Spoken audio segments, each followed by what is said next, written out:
I am sure that most of us have faced the following scenario.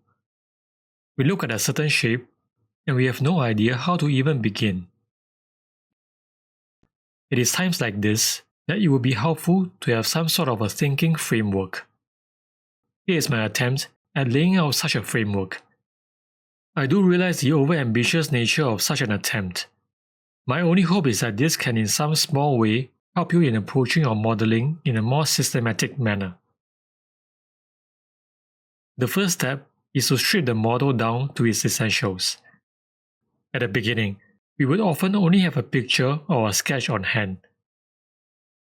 So we need to use our imagination to remove the secondary features such as fillets or bosses, so that we can focus on the main primary shape. Secondary features can also come in the form of small cuts or protrusions. If you are lucky enough to have an important model, you can also use the delete key to delete away fillets. Once the fillets are deleted, it makes it easier for us to visualize and think about how to tackle the main shape. When it comes to thinking about creating the main shape of the model, we can start by asking the following questions. Is there a basic primitive shape? This can come in the form of cuboids, cylinders, spheres, cones, just to name a few. If there is only one basic shape involved, you can simply create an extrude for that shape and add secondary features to it. Sometimes, the main shape might need a more complex sketch.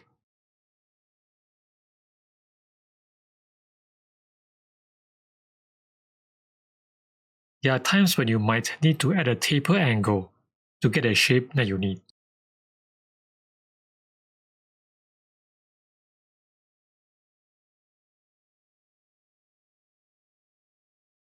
A basic shape can also come in the form of a sweep or a loft.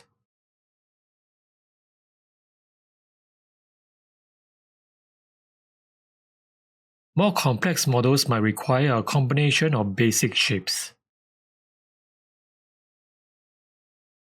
It is crucial to be able to identify the different basic shapes. Once you have done that, you can model each of these separately and merge them together. There are times when the main shape cannot be achieved with a single extrude. Extrudes can only be performed in a direction normal to the sketch plane. Because of this, there is a limit to how complex you can make a model based on a single extrude. However, there is nothing stopping you from creating multiple extrudes from different angles and then intersecting them. For a model such as this, it is often instructive to choose a plane, sketch out the profile of the body while looking normal to that plane.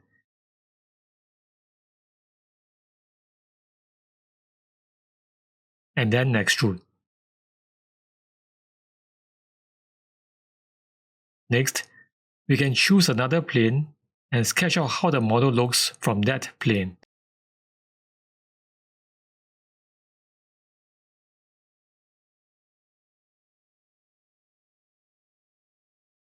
We can then extrude this second body.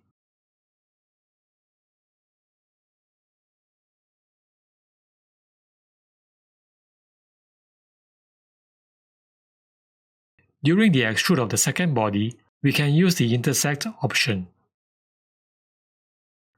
This option would allow us to create an overlapping volume. This is an important technique for creating more complex models.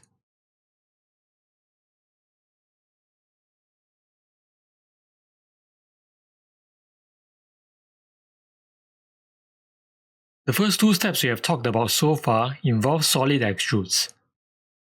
But solid extrudes can only take you so far. The thing about solid extrudes is that you are forced to create a solid in 3 dimensions. That actually limits the creative process. This is where surface bodies can come in handy.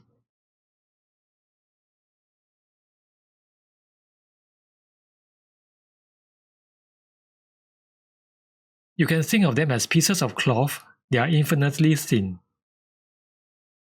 By using surface bodies, you can build a patchwork that represents the outer skin of a body.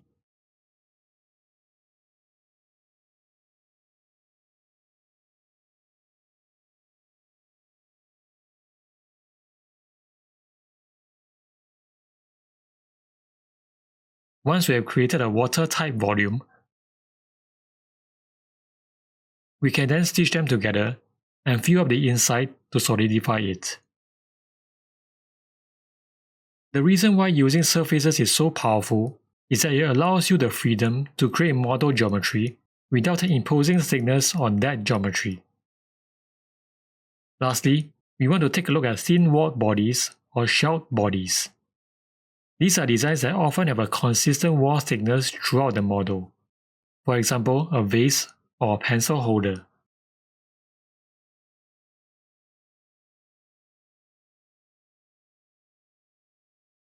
When it comes to such models, it is always advisable to ignore the hollow and treat them as normal solid bodies first.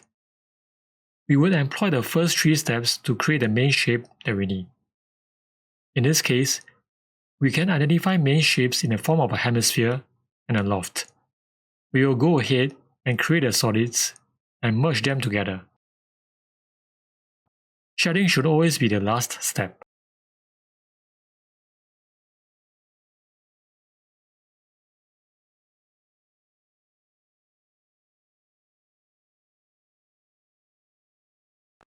This is a basic first attempt at such a video. Please feel free to comment below. I intend to add more ideas and further refine this thinking framework for a possible follow-up in the future.